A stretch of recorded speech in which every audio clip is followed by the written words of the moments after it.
नमस्कार. माझ्या YouTube चॅनलमध्ये तुम्हा सर्वांचे खूप खूप स्वागत आहे.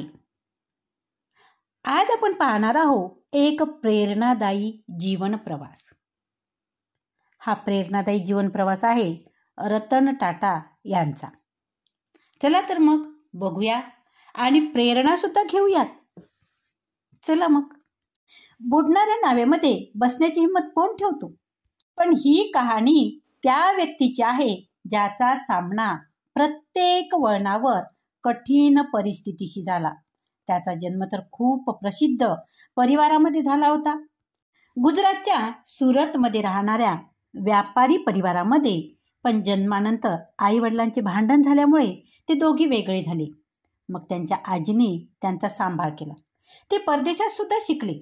पण जेव्हा बिझनेस करण्याची वेळ आली तेव्हा त्यांच्यावर डुबणाऱ्या कंपनीची जबाबदारी सोपवली गेली आणि त्यामुळे लहानपणापासूनच कठीण परिस्थितीचा सामना करण्याची सवय या ठिकाणी उपयोगी पडली.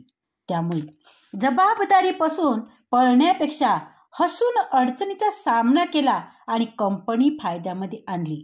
ही कहाणी आहे देशाचे महान बिझनेसमॅन रतन टाटा यांची. त्यांचं पूर्ण नाव रतन नवल टाटा आहे.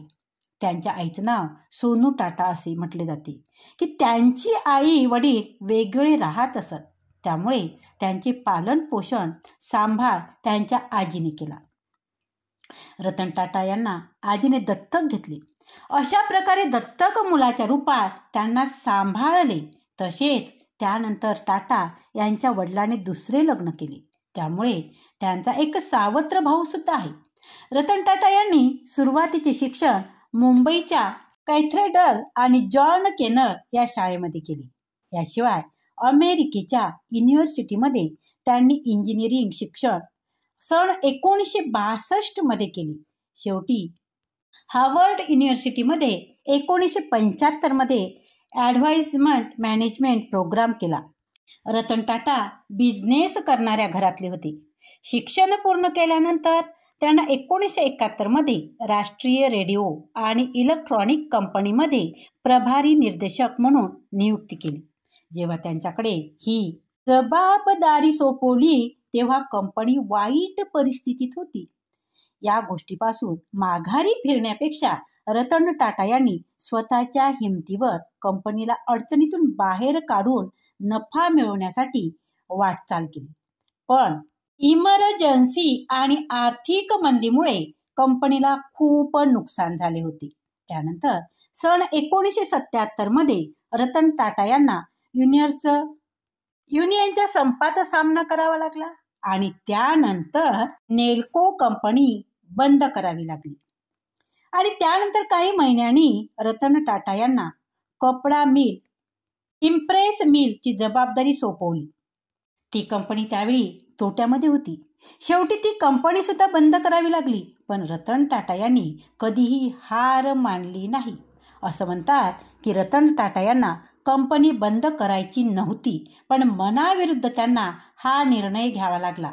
ज्या 2 कंपन्याची जबाबदारी त्यांना सोपवली होती त्या बंद कराव्या लागल्या. पण त्या काळात रतन टाटा यांचे गुण त्यांच्या घरातील लोकांना समजले की कितीही वाईट काळ असला तरी ते कंपनीला पुढे नेऊ शकतात. ते पाहून जे R.D. टाटा यांनी सन 1981 मध्ये रतन टाटा यांना टाटा इंडस्ट्रीजचे उत्तराधिकारी बनवले. तोपर्यंत रतन टाटा यांच्याकडे खूप मोठा अनुभव नव्हता आणि त्यामुळे या गोष्टीला विरोध सुद्धा झाला. म्हणजे ती सुद्धा त्यांच्यासाठी कठीण वेळच होती. पण रतन टाटा खरंच अनमोल रत्न होती. त्यांनी हार मानली नाही आणि पुढे जात राहिले. सन 1991 मध्ये रतन टाटा आणि टाटा इंडस्ट्रीज आणि इतर अन्य कंपनीच्या अध्यक्षपदाची जबाबदारी सोपवली गेली. त्यानंतर टाटा ग्रुप नेहमी पुढेच जात राहिला. त्यानंतर टाटा ग्रुपने खूप मोठे मोठे प्रोजेक्ट निर्माण केले आणि देशातच नाही तर जगामध्ये टाटा ग्रुपची एक नवीन ओळख बनवली. आणि शेवटी हेच मला वाटते की हा व्हिडिओ पाहून जर तुमच्याही मनामध्ये आणि आयुष्यामध्ये 1% जरी बदल झाला असेल तर व्हिडिओचं सार्थक झालं असं मला वाटेल. चला तर मग व्हिडिओ जर आवडला असेल तर व्हिडिओला लाईक करा, व्हिडिओ शेअर करा, कमेंट करा आणि चॅनलवर जर तुम्ही नवीन असाल तर चॅनलला सबस्क्राईब जरूर करा. धन्यवाद. खूप खूप धन्यवाद.